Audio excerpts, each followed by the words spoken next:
Hello' everyone, আপোনালোকে গম পাইছে যে মই ক'ৰবাত যাব ওলাইছোঁ। হয়, আজি যিহেতু মাঘী পূৰ্ণিমা, তো বৰালি নামঘৰলৈ বুলি আহিলোঁ।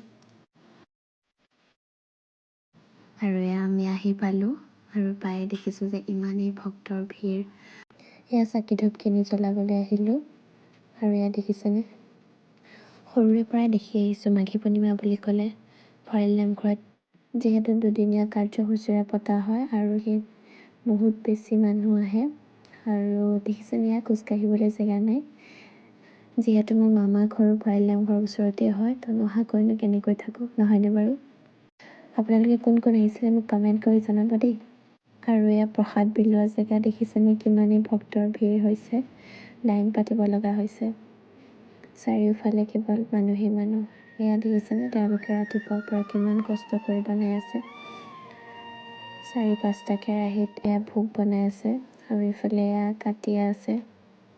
বাৰু যি নহওক, তাৰপিছত আমি ভোগ খালোঁ, প্ৰসাদ খাই মেলি মেলাখনলৈ ওলালোঁ। বৰালি নামঘৰৰ ওচৰতে হয় মেলাখন। দেখিছেনে কিমানেই বস্তু আহিছে মেলাত। মাঘী পূৰ্ণিমাৰ সময়ত মেলাখন বহে দুদিনীয়া কাৰ্যসূচীৰে। বস্তুবোৰ দেখি কোনটো লওঁ কোনটো নলওঁ লাগি গৈছিলে। দেখিছেনে, সকলোবোৰ বস্তুৱে আহিছে। মই পিছে একো নাই লোৱা, ক্ৰিষ্টেল এডাল ল'লোঁ বাৰু। আৰু দেখিছেনে, সৰু ল'ৰা ছোৱালী খেলিব পৰাকৈ চকৰিও আহিছে। তাৰপিছত আমি আহি আকৌ মামা ঘৰ পালোঁহি, বহি ৰাস্তাৰে গাড়ী চাই আছোঁ।